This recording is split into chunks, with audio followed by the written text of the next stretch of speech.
ನಿರ್ಜೀವ ವಸ್ತುಗಳು ಯಾವತ್ತಾದ್ರೂ ಬೆಳೆಯುವುದನ್ನ ನೀವು ಕಂಡಿದ್ದೀರಾ? ಯಾವತ್ತಿದ್ರೂ ಅದು ಅಸಾಧ್ಯನೇ ಸರಿ. ಆದ್ರೆ ಇಲ್ಲೊಂದು ಮರದಿಂದ ಕೆತ್ತಿರೋ ಪುರಾತನ ಕುದುರೆಯೊಂದಿದೆ. ಈ ಕುದುರೆ ವರ್ಷದಿಂದ ವರ್ಷಕ್ಕೆ ಇಂಚಿಂಚಾಗಿ ಬೆಳೆಯುತ್ತಲೇ ಬಂದಿದೆ. ಅಂದ ಹಾಗೆ ಇದು ಇರುವುದು ತುಳುನಾಡಿನ ವೀರ ಪುರುಷರ ಗರಡಿಯಲ್ಲೇ ಅನ್ನೋದೇ ವಿಶೇಷ.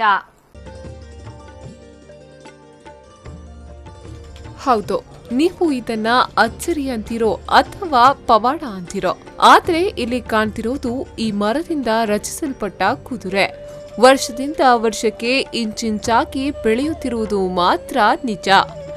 ಈ ರೀತಿ ಇಂಚಿಂಚಾಗಿ ಬೆಳೆಯುತ್ತಿರುವ ಈ ಕುದುರೆ ಉಡುಪಿಯ ಕಾಪುವಿನ ಬ್ರಹ್ಮ ಬೈದರ್ಕಳ ಪೊಯ್ಯ ಪೊಡಿಕಲ್ಲ ಗರಡಿಯಲ್ಲಿದೆ.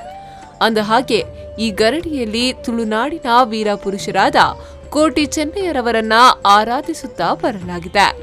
ಇಲ್ಲಿ ಕೋಟಿ ಚೆನ್ನಯ್ಯರಿಗೆ ಇರುವಷ್ಟೇ ಪ್ರಾಧಾನ್ಯತೆ ಈ ಮರದ ಕುದುರೆಗೂ ಇದೆ ಅಂದ್ರೆ ತಪ್ಪಾಗ್ಲಾರ್ದು. ಯಾಕಂದ್ರೆ ಈ ಗರಡಿಗೆ ಆಗಮಿಸೋ ಭಕ್ತರು ಕುದುರೆಗೂ ಭಕ್ತಿಯಿಂದ ಕೈ ಮುಗಿಯುತ್ತಾರೆ. ಅಂದಹಾಗೆ ಈ ಕುದುರೆಗೂ ಹಲವು ವರ್ಷಗಳ ಪುರಾಣ ಇತಿಹಾಸವಿದೆ.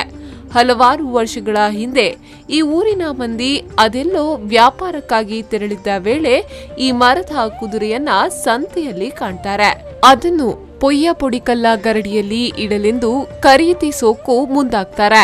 ಆದ್ರೆ ಅದಾಗಲೇ ಆ ಮರದ ಕುದುರೆಯನ್ನ ಆ ಊರಿನ ಅರಸ ಖರೀದಿಸಿದ ವಿಷಯ ತಿಳಿದು ವಾಪಸ್ಸು ಹಿಂದಿರುಗಿ ಬರ್ತಾರೆ. ಬಳಿಕ ಆ ಊರಲ್ಲಿ ಅರಸನ ಪಾಲಿಗೆ ಎಲ್ಲವೂ ಕೈಕೊಟ್ಟು ರಾಜ್ಯವೇ ದಿವಾಳಿಯಾಗುತ್ತಾ ಸಾಗುತ್ತದೆ. ಈ ವೇಳೆ ಈ ಅರಸ ಜ್ಯೋತಿಷ್ಯರಲ್ಲಿ ಪ್ರಶ್ನೆಯನ್ನಿಟ್ಟಾಗ, ನೀನು ಖರೀದಿಸಿದ ಕುದುರೆ ಗರಡಿಯೊಂದಕ್ಕೆ ಸೇರಬೇಕಾದುದು ಎಂದು ತಿಳಿಸುತ್ತಾರೆ. ಆದರೆ ಅದನ್ನ ಖರೀದಿಸಲು ಬಂದವರಾಗಲಿ ಗರಡಿ ಎಲ್ಲಿದ್ದಾಗಲಿ ತಿಳಿಯದೆ ಹೋದಾಗ ಅರಸ ಜ್ಯೋತಿಷಿಗಳ ಸಲಹೆಯಂತೆ ಸಮುದ್ರದಲ್ಲಿ ಬಿಡುತ್ತಾನೆ. ಈ ರೀತಿ ಬಿಟ್ಟ ಮರದ ಕುದುರೆ ಕಾಪು ಕಡಲ ಕಿನಾರೆಗೆ ಬಂದು ಮೀನುಗಾರರ ಕೈ ಸೇರಿ ಬಳಿಕ ಬ್ರಹ್ಮ ಬೈದರ್ಕಳ ಗರಡಿಗೆ ಬಂದು ಸೇರುತ್ತೆ. ಆದ್ರೆ ಸಮುದ್ರದಲ್ಲಿ ಬಂದ ಈ ಕುದುರೆಯನ್ನ ಗರಡಿ ಒಳಗಿಡುವುದು ಕಷ್ಟವಾಯಿತು. ಕಾರಣ ಆ ಸಮಯದಲ್ಲಿ ಗರಡಿಯ ಬಾಗಿಲು ಕಿರಿದಾಗಿದ್ದು ಕುದುರೆಯನ್ನ ಒಳಗೆ ಕೊಂಡೊಯ್ಯಲಾಗಲಿಲ್ಲ. ಹಾಗಂತ ಹೊರಗಿಟ್ಟು ಹೋದ ಕುದುರೆ ಮರುದಿನ ಮತ್ತೊಂದು ಅಚ್ಚರಿಯನ್ನ ನೀಡಿತು. ಹೊರಗಿದ್ದ ಕುದುರೆ ತಾನಾಗಿಯೇ ಗರಡಿಯನ್ನ ಸೇರಿತು. ಇದರಿಂದಾಗಿ ಜನ ಕುದುರೆಯನ್ನ ಭಕ್ತಿಯಿಂದ ಆರಾಧಿಸತೊಡಗಿದ್ರು. ಇಂದಿಗೂ ಆ ಕುದುರೆಯನ್ನ ಬೆಳೆಯುವ ಕುದುರೆ ಎಂದು ಜನ ನಂಬಿದ್ದಾರೆ. ಈಗಿರುವ ಗುರಿಕಾರರ ಹಿರಿಯರ ಪ್ರಕಾರ ಅಂತೂ ಇದ್ದ ಕುದುರೆಗೂ ಇಂದು ಇರುವ ಕುದುರೆಗೂ ಬಹಳ ವ್ಯತ್ಯಾಸವಿದೆ ಎನ್ನುತ್ತಾರೆ. ಬ್ರಹ್ಮ ಬೈದರ್ಕಲ್ಲ ಪೊಯ್ಯ ಪೊಡಿಕಲ್ಲ ಗರಡಿ ಕಾಪು ಇಲ್ಲಿರುವ ಕುದುರೆ ಅಂದರೆ ನಾವು ಚಿಕ್ಕಂದು ನೋಡಿಕೊಂಡೇ ಬಂದವರು.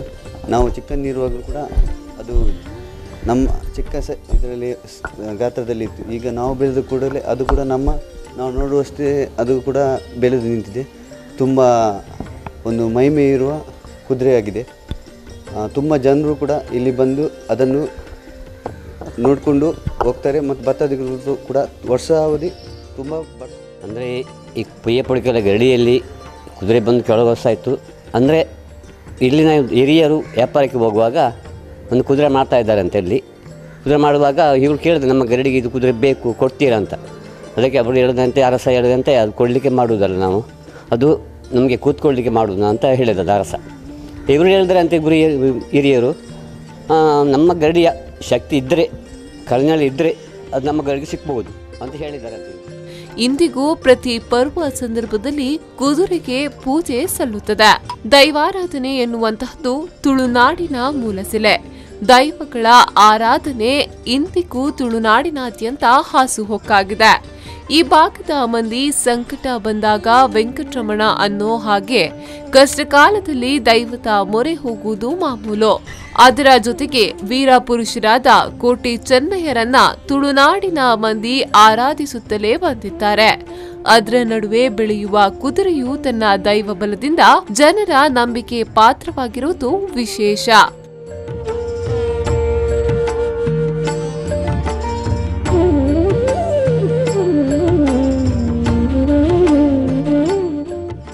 Pallavi Santosh, V4 News 24/7 Udupi.